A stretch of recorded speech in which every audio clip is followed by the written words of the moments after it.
ನಮಸ್ಕಾರ ವೀಕ್ಷಕರೇ, ಇವತ್ತಿನ ವಿಡಿಯೋದಲ್ಲಿ ಹಿಮ್ಮಡಿ ಯಾಕೆ ಹೊಡೆಯುತ್ತದೆ ಮತ್ತು ಇದಕ್ಕೆ ಪರಿಹಾರವೇನು ಅಂತ ತಿಳಿದುಕೊಳ್ಳೋಣ ಬನ್ನಿ. ಅದಕ್ಕೂ ಮುಂಚೆ ಈ ವಿಡಿಯೋಕ್ಕೊಂದು ಲೈಕ್ ಮಾಡಿ ಮತ್ತು ನೀವಿನ್ನು ನಮ್ಮ ಚಾನಲ್ ಅನ್ನು ಸಬ್ಸ್ಕ್ರೈಬ್ ಆಗಿಲ್ಲ ಅಂದ್ರೆ ಸಬ್ಸ್ಕ್ರೈಬ್ ಆಗಿ.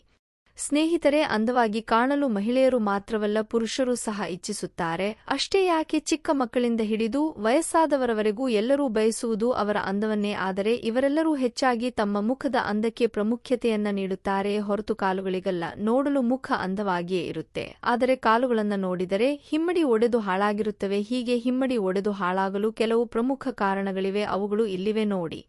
ದೇಹದಲ್ಲಿ ಅಧಿಕ ಉಷ್ಣತೆ ಇರುವುದರಿಂದ ಹಿಮ್ಮಡಿ ಒಡೆಯುತ್ತದೆ. ಹಾಗಾಗಿ ಜೀರಿಗೆ ನೀರನ್ನು ವಾರಕ್ಕೆ 3 ಬಾರಿಯಾದರೂ ಕುಡಿಯುವುದು ಒಳ್ಳೆಯದು. ಒಣಚರ್ಮ ಇರುವವರ ಹಿಮ್ಮಡಿ ಹೆಚ್ಚಾಗಿ ಒಡೆಯುತ್ತವೆ. ಇವರು ಹೆಚ್ಚಾಗಿ ನೀರನ್ನ ಕುಡಿಯುವುದು ಒಳ್ಳೆಯದು. ಹಾಗೂ ಬೆಳಗಿನ ಸಮಯದಲ್ಲಿ ಎಳನೀರಿಗೆ ನಿಂಬೆ ಬೆರೆಸಿ ಕುಡಿಯಿರಿ. ಹೆಚ್ಚಿನ ಹೊತ್ತು ನಿಂತು ಕೆಲಸ ಮಾಡುವುದು ಕೂಡ ಹಿಮ್ಮಡಿ ಒಡೆಯಲು ಕಾರಣವಾಗುತ್ತದೆ. ಹಾಗಾಗಿ ಒಳ್ಳೆಯ ಪಾದ ರಕ್ಷೆಯನ್ನು ಧರಿಸಿ. ಎತ್ತರ ಚಪ್ಪಲಿ ಧರಿಸಿ ನಡೆಯುವುದರಿಂದ ಹಿಮ್ಮಡಿ ಒಡೆಯುತ್ತವೆ. ಆದಷ್ಟು ಎತ್ತರ ಇದಾದ ಚಪ್ಪಲಿಯನ್ನ ಧರಿಸಿ, ಕಾರಣ ನಿಮ್ಮ ಹಿಮ್ಮಡಿಗೆ ರಕ್ಷಣೆ ಚಪ್ಪಲಿಯಲ್ಲಿ ಸಿಗುವುದಿಲ್ಲ. ಮಣ್ಣಿನ ಧೂಳು ನೇರವಾಗಿ ಹಿಮ್ಮಡಿಗೆ ತಾಕುತ್ತದೆ. ದೇಹದ ತೂಕ ಅಧಿಕವಾಗಿದ್ದರೆ ಹಿಮ್ಮಡಿ ಒಡೆಯುತ್ತದೆ. ಹಾಗಾಗಿ ನಿಯಮಿತ ಆಹಾರ ಹಾಗೂ ಕಟ್ಟುನಿಟ್ಟಾದ ವ್ಯಾಯಾಮ ರೂಢಿ ಮಾಡಿಕೊಳ್ಳಿ. ಮಧುಮೇಹ ಸಮಸ್ಯೆ ಇರುವವರಲ್ಲಿ ಹೆಚ್ಚಾಗಿ ಹಿಮ್ಮಡಿ ಒಡೆಯುತ್ತವೆ. ಹಿಮ್ಮಡಿ ಹೆಚ್ಚಾಗಿ ಒಡೆಯುತ್ತಿದ್ದರೆ ಒಮ್ಮೆ ವೈದ್ಯರಲ್ಲಿ ಪರೀಕ್ಷೆ ಮಾಡಿಸುವುದು ಒಳ್ಳೆಯದು.